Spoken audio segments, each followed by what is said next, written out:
वृषभ राशि वाले व्यक्तियों, आपके लिए 1 से लेकर 7 सितंबर तक का यह सप्ताह कैसा रहने वाला है, इसकी चर्चा इस वीडियो में हम करने जा रहे हैं।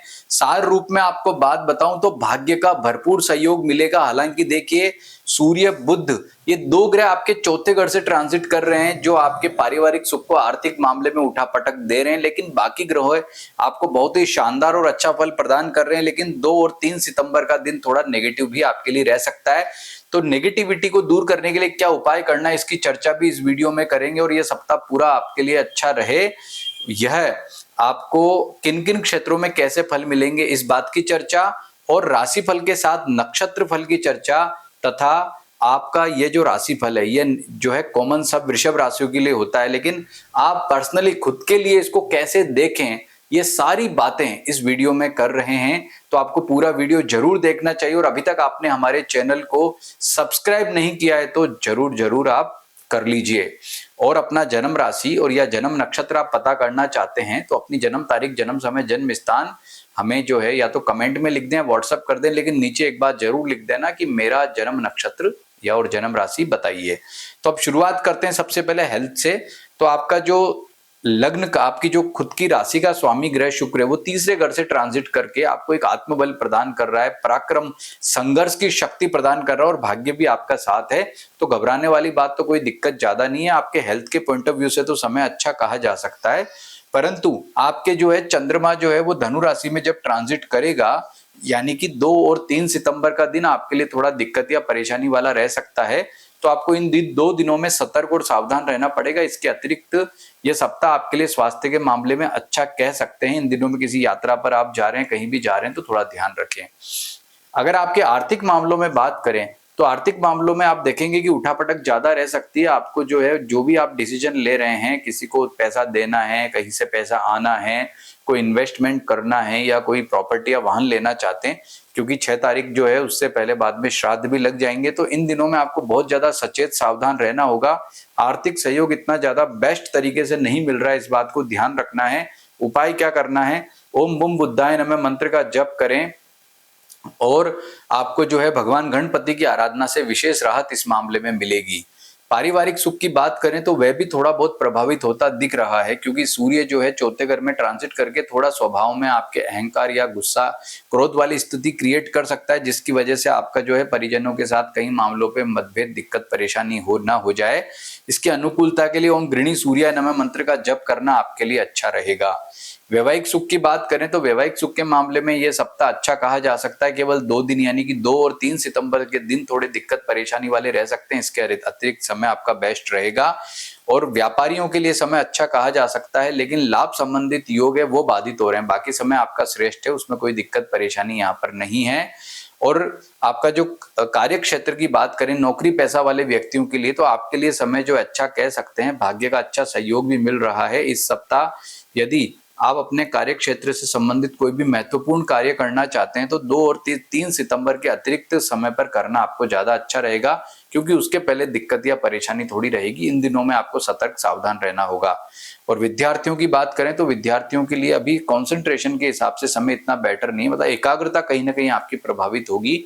तो समय अच्छा रहे, इसके लिए भगवान गणपति की आराधना करें। तो कहने का मतलब कि वृषभ राशि वालों के लिए उठापटक वाला समय, लेकिन फिर भी मैं कहूंगा कि भाग्य का सहयोग मिलने से एक जो है वो बहुत बेस्ट टाइम रहेगा। जो भी समस्या आएंगी, मुसीबतें आएंगी, वो जो है उसका समय पर आपका निवारण भी होगा।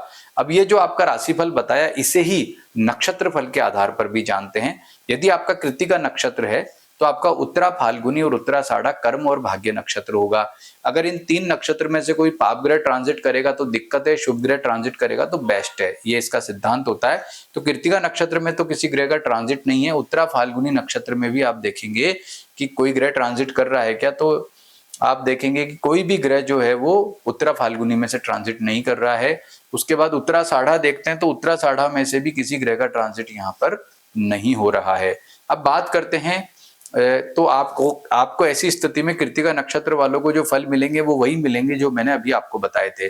अब रोहिणी नक्षत्र वालों की बात करें तो रोहिणी नक्षत्र वालों के लिए जो है वो हस्त जो है उनका कर्म नक्षत्र है और अभिजीत उनका जो है भाग्य नक्षत्र है। तो रोहिणी में से किसी ग्रह का ट्रांजिट नहीं है। और हस्त नक्षत्र आप देखेंगे तो मंगल ट्रांजिट कर रहा है। और 3 से जो है वो चित्र आएगा, यानी कि 3 तक रहेगा हस्त।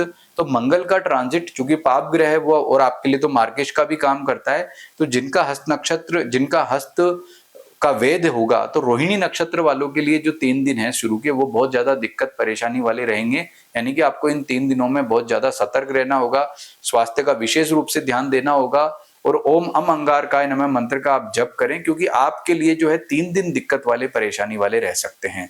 बाकी आगे का ठीक है। और हस्त नक्षत्र में से आप देखेंगे कि आगे किसी का ट्रांजिट नहीं है। मृगशिरा नक्षत्र चेक करते हैं। मृगशिरा नक्षत्र में से किसी ग्रह का ट्रांजिट अभी नहीं हो रहा है। चित्रा नक्षत्र में जो है वो मंगल आ रहा है 3 से। तो भाई जिनका मृगशिरा नक्षत्र है, चित्रा में जब मंगल आएगा तो मृगशिरा का वेद करेगा। वेद करेगा का मतलब उसको देखेगा। तो जिनका मृगशिरा नक्षत्र है उन लोगों के लिए 3 सितंबर से लेकर के आगे का समय इतना अच्छा नहीं रहेगा मंगल के पॉइंट ऑफ व्यू से। और मंगल आपका क्या है, मंगल आपका ज्यादा पैसा खर्च करवाने वाला ग्रह है।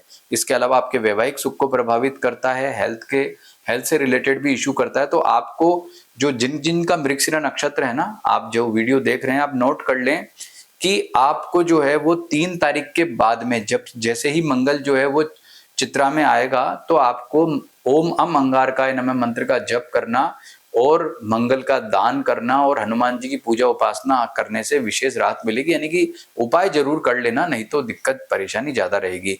अब ये तो आपको मैंने नक्षत्र के आधार पे बताया। अब इसे और ज्यादा डीप और गहराई से जानते हैं पर्सनल करने के लिए इस राशि फल को। तो आपका राशि का लग्न क्या, मतलब आपका लग्न क्या है, आपकी लग्न कुंडली में आपकी जो लग्न कुंडली बनती है उसमें जो पहले नंबर पे जो राशि होती है उसे लग्न राशि कहते हैं, मतलब लग्न कुंडली की।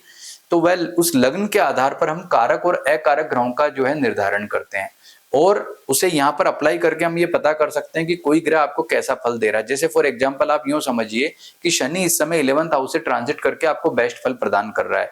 और यदि शनि आपका बेस्ट है, लेकिन जिन लग्न कुंडलियों में शनि कारक ग्रह होगा उनको और ज्यादा अच्छा जो है रिजल्ट देगा। तो शनि कारक किन ग्रहों में होता है, किन राशि लग्नों में होता है, तो जैसे वृषभ लग्न वाले लोग हैं, या फिर तुला लग्न वाले लोग हैं, या मकर कुंभ कन्या, तो उन लोगों के लिए, मिथुन लग्न वालों के लिए, सबके लिए जो है ये जो 6 मैंने आपको राशियां बताई है, शनि कारक ग्रह होता है।